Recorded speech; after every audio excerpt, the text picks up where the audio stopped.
Under the warm lights of a family dinner, she sat silent, a daughter whose quiet strength had always been overlooked. Could one secret change everything? They thought her uniform was just another job, they thought her medals were just stories, but when she stepped into that boardroom the next day, wearing the silver eagle of a colonel, the world shifted. Her father's pride, her brother's envy, her mother's stunned silence. This is the story of Natalie Williams and how sometimes the quietest voices carry the most weight. Let's begin. Welcome to Graceful Valor Stories, where tales of compassion and kindness are told. Let's uncover what really happened.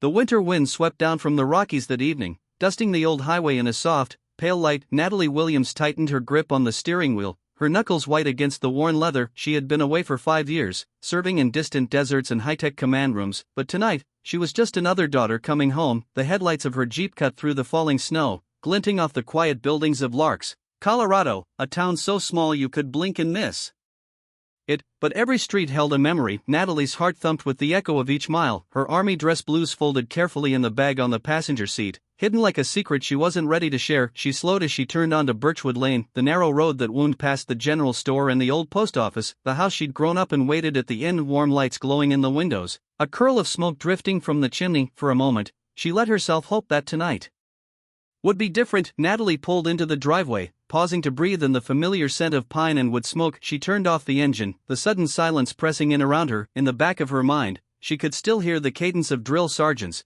the steady click of boots in formation. Here, though, there was only the soft hush of snow, and the memory of a father's voice telling her this was never enough. She left her uniform in the Jeep, taking only her small overnight bag. Her combat boots thudded softly on the porch steps, each one a silent promise to keep the truth of who she was for now hidden. She didn't knock, she never had to. Inside, the air was warm and filled with the scent of roasted chicken and fresh bread. Her mother, Diana Williams, moved through the kitchen with the same quiet grace she always had. She looked up at Natalie with a polite smile that didn't quite reach her eyes. "You're here," Diana said, wiping her hands on a dish towel. "Your brother's already set the table." Natalie nodded. "It's good to see you, Mom." Her father, Albert Williams, was in the living room, a thick binder of company reports balanced on his knee. He looked up when she entered, his blue eyes glinting with the same analytical focus that had made him a senior executive at American Shield Technologies. "Natalie," he said with a nod, "glad you could make it." Gregory was there too, lounging in one of the worn armchairs. At 30, he looked every inch the golden boy, sharp suit,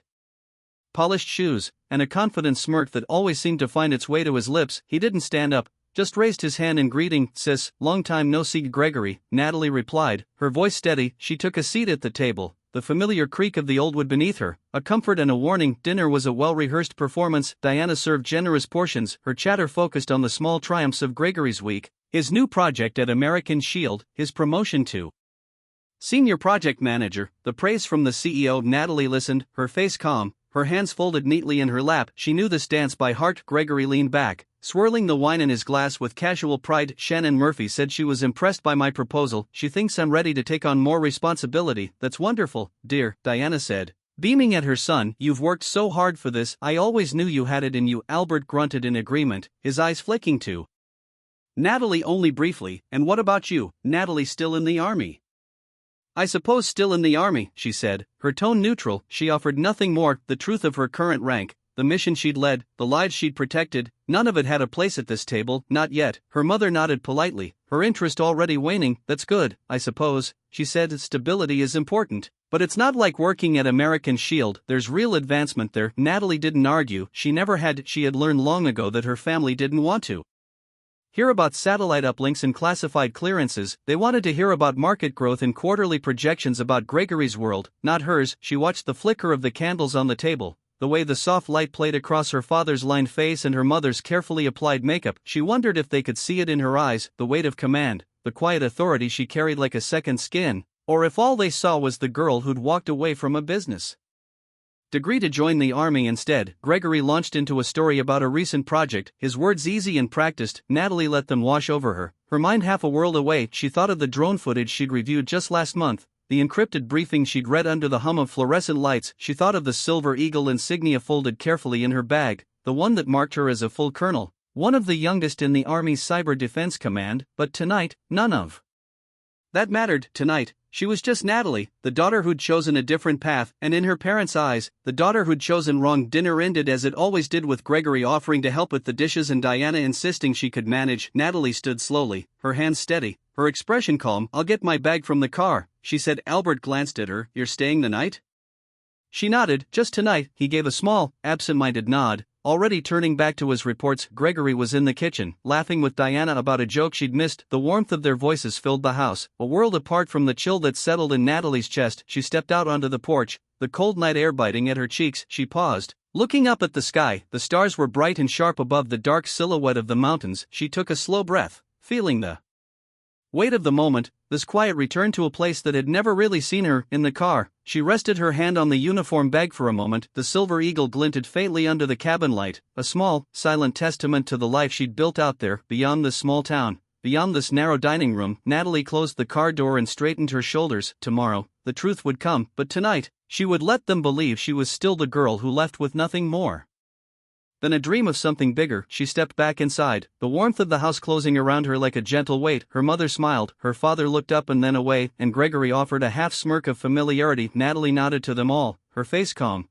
her secrets held close. She took her place at the table once more, her silence a shield as strong as any she'd worn in the field. The night stretched out ahead, a final test of patience before the dawn, and Natalie, quiet and steady, was ready. Will her family finally see her true strength? The next morning dawned crisp and cold, the mountains dusted in white under a pale blue sky. Natalie rose early, her movements quiet and deliberate. She dressed in the dark, the polished brass buttons of her uniform catching the soft light as she moved. She pinned her Silver Eagle insignia to her collar with steady hands. Each piece of her uniform fit like a second skin. Familiar, grounding. She slipped her feet into her polished black shoes. The final touch of a life built on discipline and purposes. Downstairs, the house was still and silent, the only sound the soft hum of the heater. Natalie paused in the kitchen doorway, her mother at the stove, humming softly as she stirred a pot of oatmeal. Diana looked up, startled, her eyes widening at the sight of the uniform. "Whoa," she said softly, her voice catching. "You're in uniform today?" Natalie offered a small nod. "I have a meeting," she said simply. No explanation, no need. She reached for her coat, the fabric stiff and warm, and stepped out into the morning air. The drive to American Shield Technologies was short, but each mile felt like a small, deliberate step. She pulled into the lot and parked in the space marked Military Liaison, her eyes steady, her mind calm. She could feel the weight of the Silver Eagle on her collar, the quiet power it carried inside the glass and steel building. The air smelled of fresh coffee and ambition. She stepped through the doors, the click of her shoes on the polished tile drawing curious glances. Conversations faltered and heads turned, eyes tracking the crisp lines of her uniform, the authority in her bearing. She didn't flinch, she offered polite nods, a calm smile. Each step carried her closer to the conference room, where the future of a billion-dollar contract would be decided, where her father and brother would finally see the truth of who she had become. The receptionist at the front desk stood quickly, her cheeks flushing. "Good morning, Colonel Williams," she said, her voice respectful, almost reverent. "Can I get you anything? Coffee, water?" "Just directions to the main conference room," Natalie replied softly. The woman pointed down the hall, her hand trembling just slightly. Natalie offered a nod of thanks and moved on. As she walked, she let her mind settle into the rhythm of the moment. The weight of command was not new to her. She had carried it through desert outposts and cyber defense briefings in rooms where every word was a calculation. Today was no different. At the door to the conference room, she paused for a breath, then she stepped inside, her eyes calm and clear. The room fell silent at her entrance. Around the long table sat engineers in crisp suits, executives with careful smiles, and at the head Shannon Murphy, CEO of American Shield Technologies, a woman of sharp intellect and precise words, known for seeing straight through to the heart of any matter. Shannon rose as Natalie entered, her eyes lighting with recognition. "Colonel Williams," she said warmly, extending her hand, "it's an honor to have you join us in person." Natalie took the offered hand, her grip firm and steady. "Thank you, ma'am," she replied. "I thought it was time to see things firsthand." She moved to the seat reserved for the military liaison, her father and brother watching with wide eyes. Albert's face was carefully blank,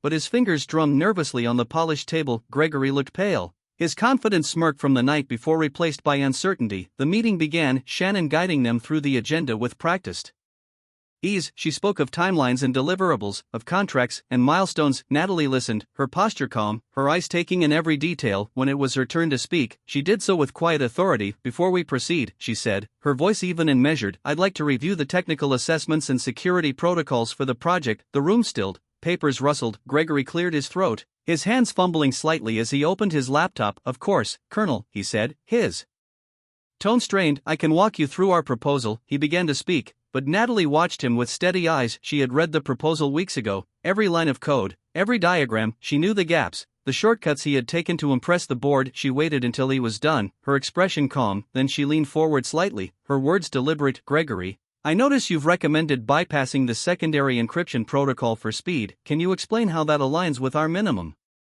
security requirements? Gregory blinked, caught off guard. I thought it might streamline the interface, he stammered. We can always add the secondary layer later once the system stabilizes. Natalie's eyes didn't waver. That's not how security works, she said softly, especially not when this system is meant to protect classified military data. Omitting that layer now creates vulnerabilities that will only grow with time. The room was silent. Shannon's gaze flicked from Natalie to Gregory, her expression thoughtful. Albert shifted uncomfortably in his seat, his jaw tightening. Gregory tried to recover. I can adjust the plan, he said quickly. We can add the protocol in the next phase. That's not acceptable, Natalie interrupted, her tone calm but firm. This isn't a suggestion, it's a requirement. A murmur moved through the room. Engineers exchanged glances, the weight of Natalie's words settling over them like a quiet command. Albert's hands stilled on the table, his knuckles white. Shannon cleared her throat. Gregory, we'll need to revise the timeline to include full compliance with the security protocols, she said evenly. Colonel Williams is correct, there's no room for shortcuts here. Gregory swallowed hard, his face pale. Yes, ma'am, he murmured. Natalie didn't gloat, she didn't smile, she simply sat back, her hands folded neatly on the table. She had spent years learning that leadership wasn't about being loud, it was about being heard even in the quietest moments. The meeting moved on, each point of discussion passing under Natalie's calm, watchful gaze. She asked questions no one else thought to ask, questions about integrity checks, about fail-safes, about the lives that would depend on the technology this company was building. With each question, the balance of the room shifted. Gregory's voice grew smaller, Albert's posture stiffened, and Shannon, sharp-eyed and steady, nodded along, her respect for Natalie growing with every measured word. By the time the meeting adjourned, the weight of the room had changed. Natalie stood, her uniform crisp in the morning light that streamed through the high windows. She offered Shannon a polite nod. Thank you for your time, she said quietly. Shannon smiled faintly. The pleasure is ours, Colonel. We'll have those revisions to you by end of day. Albert rose, his movement slow and careful. He looked at his daughter as if seeing her for the first time. Natalie, he said, his voice low. I didn't know. You didn't ask, she said softly, not an accusation, just the truth. Gregory lingered by the door, his shoulders hunched. For a moment, he met her eyes, saw the quiet certainty there, the calm power she carried. Then he looked away, the weight of the moment pressing down on him. Outside, the winter sun glinted off the glass of the building, the sky pale and clear. Natalie stepped out into the cold air, her breath steady, her mind clear. The day was far from over, but she had said what needed to be said. She paused for a moment, feeling the silence of the morning settle around her. In that quiet, she felt the slow, steady beat of her own heart. She had never needed their approval, but standing there, she knew she had earned their respect, whether they would admit it or not, and that for today was enough. Will this moment redefine her family? The conference room emptied slowly after the meeting, people gathering their notes and whispered conversations drifting into the hallway. Natalie remained seated, her calm presence an anchor in the quiet swirl of movement. She watched them file out, her gaze steady and unhurried. Shannon Murphy lingered near the doorway, her eyes thoughtful as she studied Natalie. Colonel Williams, she said, her voice warm but edged with curiosity, may I have a moment? Of course, Natalie replied, rising to stand at attention. She moved with the quiet authority of someone who knew precisely who she was. Shannon gestured for her to sit, taking the chair across from her, the polished table still scattered with printouts and diagrams. I want to thank you for your clarity today, Shannon said softly. I think some of my team needed to hear that more than they realized. She paused, her gaze sharp, but I suspect there's more to your role here than just oversight. Natalie didn't hesitate. She met Shannon's eyes, her voice calm and unwavering. There is, she said. I'm not just reviewing the project, I have final approval authority on every technical specification, every system architecture decision. Nothing moves forward without my sign-off. Shannon blinked, her surprise quickly replaced by respect. That's quite a responsibility, she said quietly, and a level of authority most contractors never see. It's necessary, Natalie said simply. This system will protect lives, American lives. Cutting corners isn't an option. The weight of those words settled in the room, and for a moment, there was only the faint hum of the heating vents above them. Shannon leaned back slightly, a small smile on her lips. I see why they chose you, she said, and I see why you're here. Natalie nodded, accepting the compliment without vanity. She rose, gathering her notes with the precision of a soldier. If there's nothing else, ma'am, I'll prepare my formal report this afternoon. Shannon stood as well, offering her hand once more. Thank you, Colonel Williams. I look forward to working with you. Their handshake was brief but firm, a quiet agreement between two women who understood the stakes. As Natalie stepped into the hallway, she found her father waiting just beyond the doorway. Albert's expression was carefully neutral, but his eyes searched her face as if trying to reconcile the daughter he thought he knew with the woman who had just commanded a room of seasoned engineers. He cleared his throat. Natalie, I didn't realize your role was so comprehensive. His voice was low, almost uncertain. She met his gaze, her face calm. Dad, I've been leading teams and managing classified projects for years. This isn't new for me, it's just the first time it's crossed into your world. He nodded slowly, his jaw tight. I see that now. He murmured, I should have seen it sooner. Natalie didn't respond. She let the silence speak for them both. The long years of distance and misunderstanding laid bare in a single moment. Gregory appeared behind Albert, his expression pale and drawn. His confident smirk was gone, replaced by something closer to disbelief. I don't understand, he said, his voice cracking. You're the final authority. You can stop this project if you want. She turned to him, her eyes steady. If the work doesn't meet the standards set by the Department of Defense, yes, she said, I have that responsibility and I take it seriously. Gregory swallowed hard, his shoulders slumping. I thought I was the one making the real decisions, he said quietly. Natalie's expression softened, but she didn't look away. Gregory, she said, her tone gentle but firm, you're good at what you do, but this isn't just another product line or a quarterly target. This is national security, and it's my job to make sure we don't fail. For a long moment, Gregory said nothing, then he looked away, his eyes dropping to the floor, the weight of her words settling on his shoulders like a sudden burden. Albert cleared his throat again, his voice rough. Natalie, I know I haven't always understood your choices, but today I saw the way they listened to you, the way you held that room. His voice wavered. You've become more than I ever imagined. She held his gaze, her expression calm and measured. Dad, she said softly, I didn't choose this path to prove anything to you. I chose it because it mattered to me and because I believed I could make a difference. His lips parted as if to speak, but no words came. He just nodded, a quiet acceptance in the line of his shoulders. Natalie saw the flicker of something in his eyes, pride perhaps, or maybe regret for all the years he hadn't seen her clearly. The hallway was silent, the buzz of voices from the meeting room fading into the distance. In that stillness, Natalie stood taller, her uniform a testament to every moment she'd spent proving her worth to herself. She didn't need their recognition, but it was there now, written in the lines of her father's face and the slump of her brother's shoulders. Albert stepped closer, his voice low. I'm proud of you, Natalie, he said finally. I'm sorry it took me so long to say it. A small smile touched her lips, brief but genuine. Thank you, Dad, she said simply. It was enough. Gregory looked up, his eyes red around the edges. So what happens now, he asked, his voice small. With the project, with us?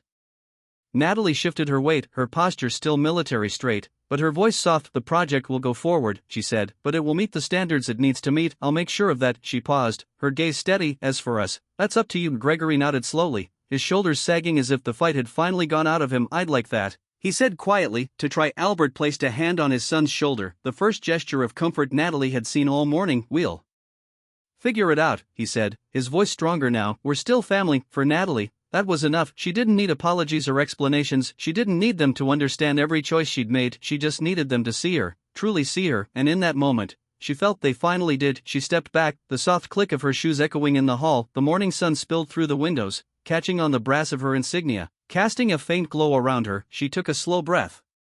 Steady and calm, she had faced down generals and foreign threats, balanced budgets that could make or break entire battalions, but this quiet battle for respect in her own family had always been the hardest. And today, for the first time, she felt like she had won, not with anger, not with loud words or demands, just with the steady, unshakable truth of who she was. She turned toward the exit, her shoulders square, her footsteps measured and sure. Behind her, she could hear the low murmur of her father and brother talking, tentative, but real. A start, and for Natalie Williams, that was victory enough. The echoes of the meeting still lingered in the air as Natalie stepped out into the main hall. Her father and brother followed slowly behind her, the quiet shuffle of their shoes a muted chorus to the storm of thoughts that pressed between them. The hallway felt brighter somehow, the winter sun slanting in through the tall windows. For a long moment, no one spoke. Albert's hand rested on the back of a chair, his fingers curling and uncurling like he was working up the courage to say what he'd always held back. Gregory stood to the side, his shoulders slumped, eyes fixed on the floor. Finally, Albert cleared his throat. Natalie, he said softly, his voice rough with words long overdue, I owe you an apology. She turned to face him, her expression calm but open. She waited, patient as always,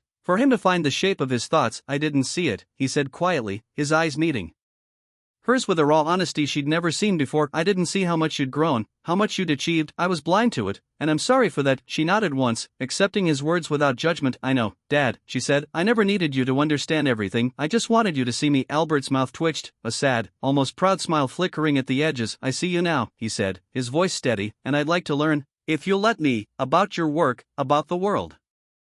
You've built. A breath of relief eased into Natalie's shoulders. She didn't need to recount every mission or every sleepless night, she just needed this. A father's curiosity finally awakened. I'd like that, she said softly. Gregory shifted, his fingers drumming lightly against the wall as he searched for his own words. His usual swagger was gone, replaced by a hesitant vulnerability that Natalie had never expected. You've changed, he said finally, his voice quiet. I thought I was the one out here making things happen, but watching you today, it's like I was seeing you for the first time. Natalie's gaze didn't waver. I'm still your sister, Greg, she said gently, but I'm also a colonel, and that part of me doesn't go away when I walk through this door. Gregory swallowed, his jaw tightening as he looked at her. I know, he said, I see that now and I'm proud of you. Even if I never said it before. She let the words settle between them, no triumph in her eyes, no need to prove herself further, she simply accepted them for what they were. A step forward. Thank you, she said quietly. Diana had been silent through it all, her hands clasped at her waist, eyes bright with an emotion Natalie couldn't quite name. When she finally spoke,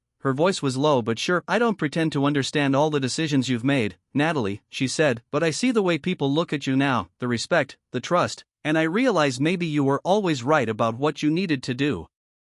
Natalie's shoulders eased at her mother's words, a soft light in her eyes. I never wanted to prove you wrong, she said, I just wanted to be enough. Diana stepped forward, her hand reaching out to rest lightly on Natalie's arm. You've always been enough, she said softly, I just didn't know how to say it until now. The hush that followed was gentle, a shared breath between them, no grand gestures, no dramatic confessions, just the quiet recognition that the girl who had once left home was standing there, fully seen at last. Natalie looked at each of them in turn, her father, her brother, her mother, and let the silence stretch just a moment longer. It wasn't a final resolution. She knew there were years of distance and unspoken words that wouldn't vanish in a single morning, but this was a beginning. She straightened her shoulders, her uniform still crisp, the silver eagle catching the light as she turned back toward the exit. There was work to be done, reports to file, and questions to answer, but for the first time in a long while, she felt like she was stepping out of the shadows of her own family. She paused at the doorway, glancing back one last time. Her father stood taller than she remembered, his expression a mixture of pride and wonder. Gregory watched her with something like respect, his usual arrogance softened to quiet awe. And her mother's eyes glistened, the flicker of a smile finally reaching her lips. Natalie let herself smile then, small and sure. As she stepped through the door, the cold winter air greeted her like an old friend, the bright sky above a promise of something more. She walked across the parking lot, each footstep steady and unhurried. She could feel the weight of every moment behind her, every doubt, every quiet battle she had fought, and yet she carried no bitterness in her chest, only a calm, quiet strength that had always been hers. In that moment, Natalie Williams knew she didn't need the world to tell her she was enough. She had lived it, she had earned it, and now, as the sunlight glinted off the mountains and the wind whispered through the pines, she knew she was finally truly seen. She reached for the door handle of her Jeep, pausing to glance back one last time. The tall glass windows of American Shield Technologies gleamed in the morning light, a silent testament to everything she had become. Natalie took a breath, the cold air filling her lungs. Crisp and clean, she stood a little taller, the silver eagle on her collar shining in the pale sun. No more proving, no more waiting for permission to be who she was. She pulled open the door and slipped inside, the quiet click of the latch echoing like a promise as she started the engine and turned back toward the road. A small, resolute smile curved her lips. Sometimes, she thought, you don't need the world to see you, but when they finally do, when the people you love most see you for who you are, it's not just validation, it's healing, and in that healing, there is peace. Natalie Williams drove away from the building that morning with her head held high, the mountains rising in the distance like silent witnesses. She was ready to keep serving, to keep building, to keep being the woman she had always known herself to be. And as the quiet of the morning settled around her, she knew this wasn't just an ending, it was a beginning, and she was exactly where she was meant to be. In our darkest moments, kindness still finds a way, often in the quietest places. Not everyone who helps wants recognition, some just need to know that today someone isn't going hungry, and sometimes that alone is enough to change a life. You may forget the story, but if no one retells it, history stays silent forever. Subscribe to Graceful Valor Stories, where justice is honored, kindness is remembered, and no act of quiet heroism is ever lost.